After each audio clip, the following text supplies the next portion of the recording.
you be careful how you vote, y'all. Well, on every election day.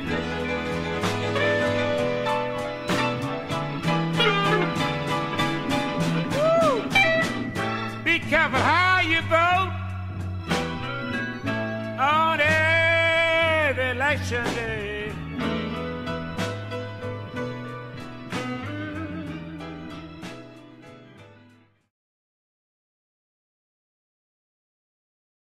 El plan en general es un documento, me parece, bastante sólido. O sea, comparado a otros planes que he podido chequear, el de PPK incluye bastantes temas y los trata con bastante profundidad. Y el análisis que hace también de la coyuntura es mucho mejor que el de otros planes. Eso me parece en general un gol importante. Y en general porque abarca toda la idea del plan de gobierno. O sea, no estamos hablando específicamente de su punto, específicamente el otro, sino que se siente un documento que está bien preparado.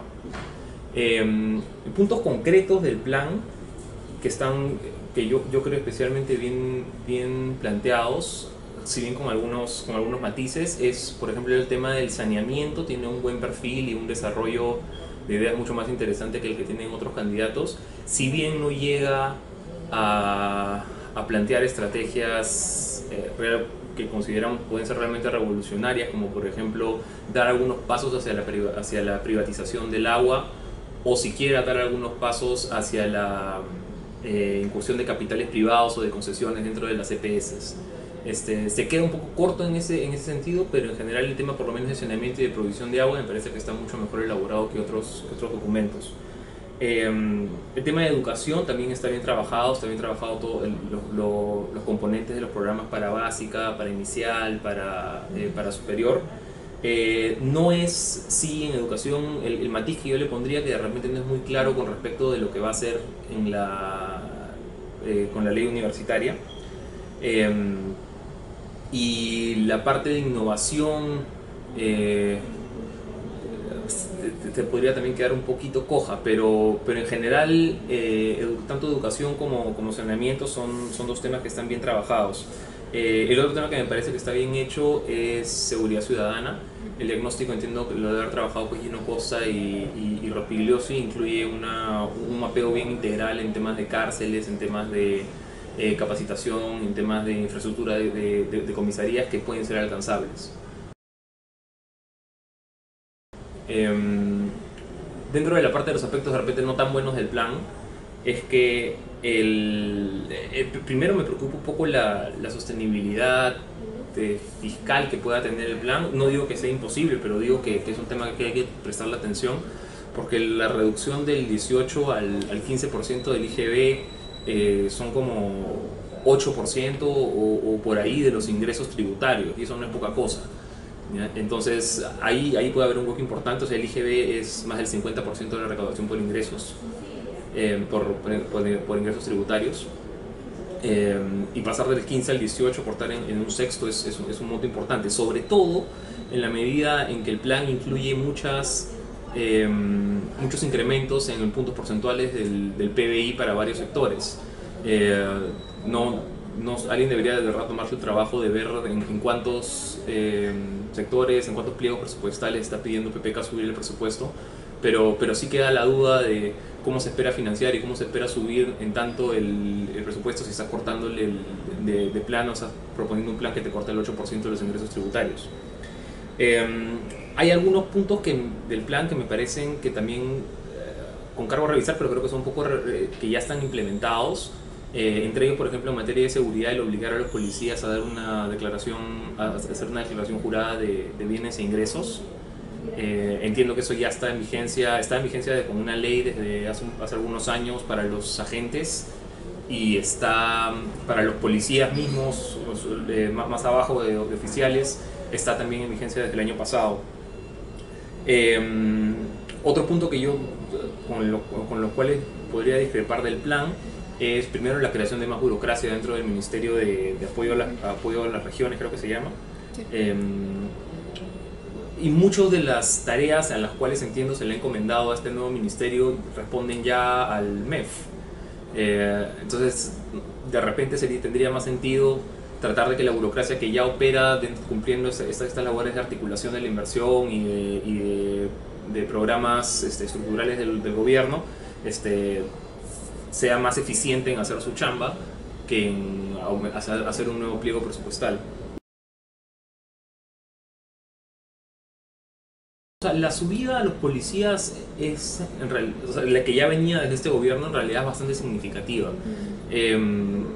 Claro, hay gente que no está conforme con la eliminación del 24x24 y es comprensible, pero sí había una brecha ahí que salvar en los salarios a los policías y que creo que sí vale la pena. La propuesta innovadora ahí creo que era hacer pensionables alguna de las bonificaciones. De nuevo, podría ser una buena idea, pero me preocupa la sostenibilidad fiscal en la medida en que están cortando impuestos. No estoy seguro, creo que sí proponen también en el plan incrementar el salario de los maestros. Recuerda, también es una brecha grande, es la mayor cantidad de servidores públicos son efectivamente maestros, ¿ya? Y hay una brecha grande ahí y entiendo que el Ministerio de Educación está trabajando para eso y PPK quieren continuarla. Eso es una parte interesante del plan de gobierno de PPK, que la visión de seguridad ciudadana está tratando de articularla un poco más allá de los policías, ¿no? Sino que está viendo también el problema dentro de los problemas de articulación en este sector entre policía, la fiscalía, el poder judicial y de alguna manera también el Consejo Nacional de la Magistratura. Esto se enlaza con la visión que tiene del plan de estrategia de anticorrupción. Ahora, para hacer cualquier modificación de es difícil sugerirle desde el Ejecutivo, sino que tendría que pedir una medida del Congreso. Y esa es de repente una parte entre interesante o de repente débil del plan, es que mucho por lo menos lo que se ha reventado bastante en los medios, se enlaza bastante a lo que pueda o no pueda hacer el Congreso una vez elegido. O sea, hay muchas propuestas que en realidad dependen de ley, no dependen del Ejecutivo, y esta es una de ellas, por parte del Consejo Nacional.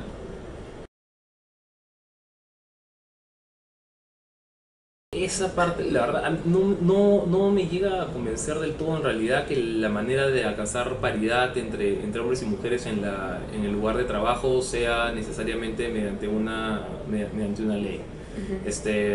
Por supuesto tiene que haber igualdad de oportunidades entre hombres y mujeres, tiene que haber igualdad y poco a poco se está alcanzando.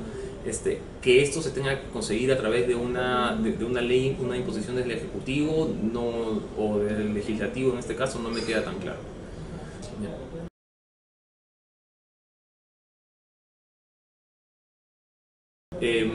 La parte que me preocupa más de repente de lo que más se ha hablado del plan de gobierno de Pedro Pablo es el incremento del salario mínimo. No es, creo, cuando yo he tratado de hacer los cálculos no me han cuadrado las cifras de las que están hablando sobre el 50% de la mediana que tiene que ser cuando empieza a impactar el salario mínimo.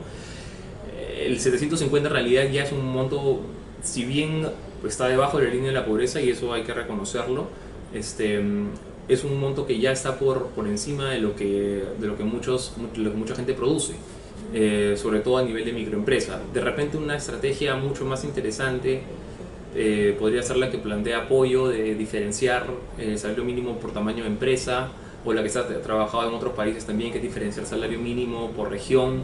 No todas las regiones tienen igual de productividad, pero a lo que hay que tener cuidado ahí es de no tratar de comparar, como hacía Verónica Mendoza hace poco, o tratar de hacer equivalentes el costo de vida con el salario mínimo. Una cosa estamos hablando ahí de productividad, cuando hablamos de salarios, y otra cosa estamos hablando de costo de vida.